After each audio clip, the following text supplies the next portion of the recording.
With 3.0 on the horizon and 2.7 concluding Renaceda's story, I thought now was a good time to review Wuthering Waves as a whole and give my personal opinion on where WUWA games could do a lot better right now. I'm Endgame Systems, a channel dedicated to the endgame of Wuthering Waves, and in today's video we'll discuss endgame modes, Chisa, and the future of Wuthering Waves, so let's get into it. Background footage for this video is me playing on my new account, and playing on a new account really made me realize just how nice the new player experience is in this game. In contrast, being a veteran player feels pretty bad right now, and there's a few reasons for that, and they all kind of compound together. We are in a content drought in Wuthering Waves right now, and that is clearly illustrated through the events tab. So right now we only have one single event, there's another one coming tomorrow. There is just truly not much to do. The story was of course amazing, and doing the story only made me want to play more and log on more and immerse myself in the world.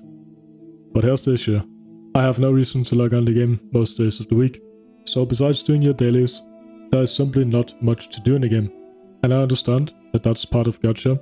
That's kind of the model of the games. But as a live service game, I see no reason why this experience can't be improved. It's actually very simple to improve. So let's go through it. So I think endgame players have two main issues right now. Number one is the biggest one. Getting enough materials to level up your character, to level up their weapon, and to level up their talents is pretty easy. The main complication being the 3-week wait to get all the weekly boss materials to level up your character's talents fully. However, the same is definitely not true for echoes. Wuthering Waves makes it pretty easy for you to roll decent enough echoes to be able to clear the endgame. The issue becomes apparent when you're a late game player already capable of clearing the endgame, and your mission now becomes to min-max your characters and make them as strong as possible. Maybe you have a favorite character that you would like to min-max. Maybe you have a few characters that you want to focus on during a patch where you're not gonna pull.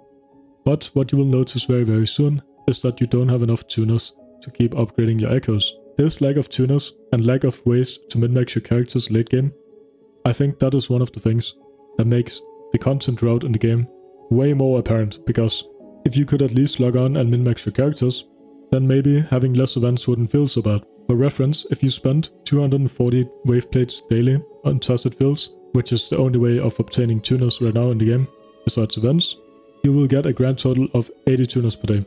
80 tuners is barely enough to level up 2 echoes fully. It is enough to level up 4 echoes to level 10, because they take 20 tuners each to be taken to level 10 with the substats. And then God forbid that you also want to try to take an echo to level 15, 20 or 25, because then you will have even less materials to upgrade those echoes. So the point being, you will have an overflow of echoes coming in and not enough materials to level them up, especially if you seek out the echoes with a farming route or similar. At first was something that I started doing because I thought, okay, that's how I'm gonna get my content, that's what I can grind as a late game player. But as of now, there's no reason for me to go out of my way to grind echoes, because I won't have the materials needed to upgrade them anyway. My personal solution for this, which is going to be far-fetched and a big dream, would be to have a weekly co-op raid where you and other high-level players go into dungeons, go in, defeat a boss together, and you get a nice amount of tuners and echo XP materials for that. I would make this reset happen on Thursday or Friday to make another day of interest instead of Monday where everything else resets, right?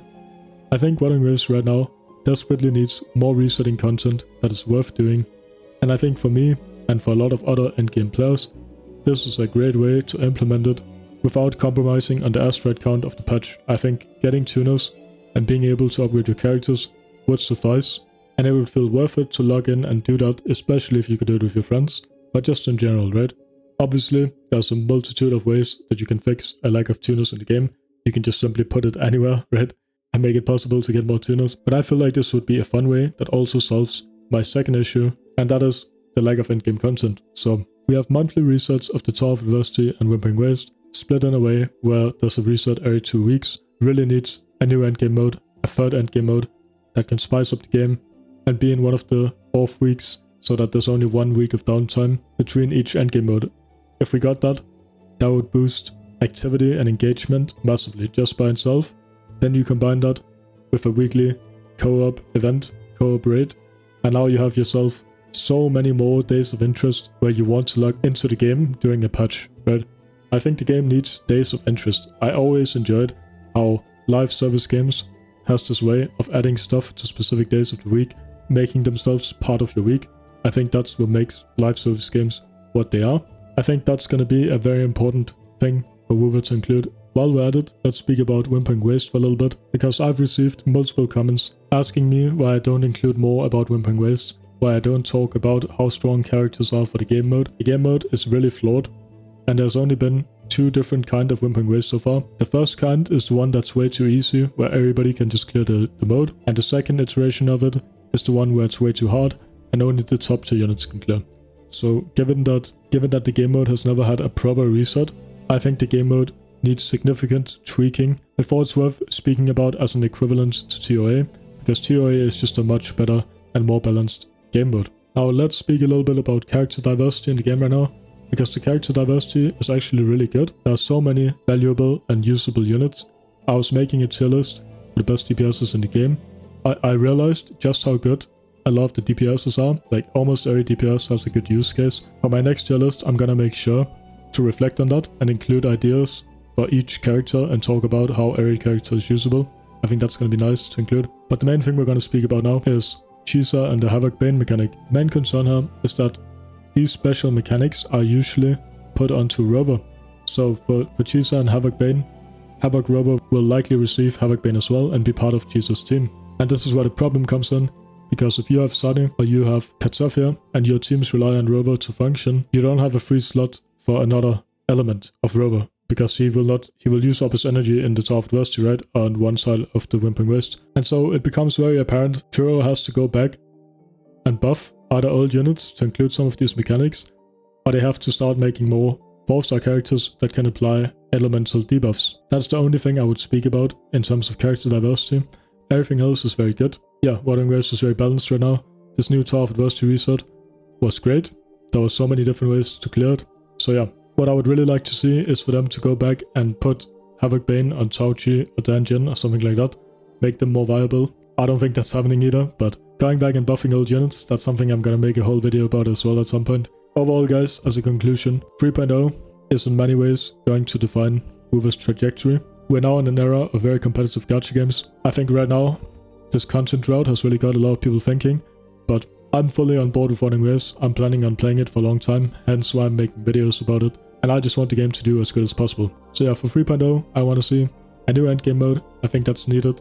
I want to see a weekly reset of some kind, where you can get tuners and Echo XP.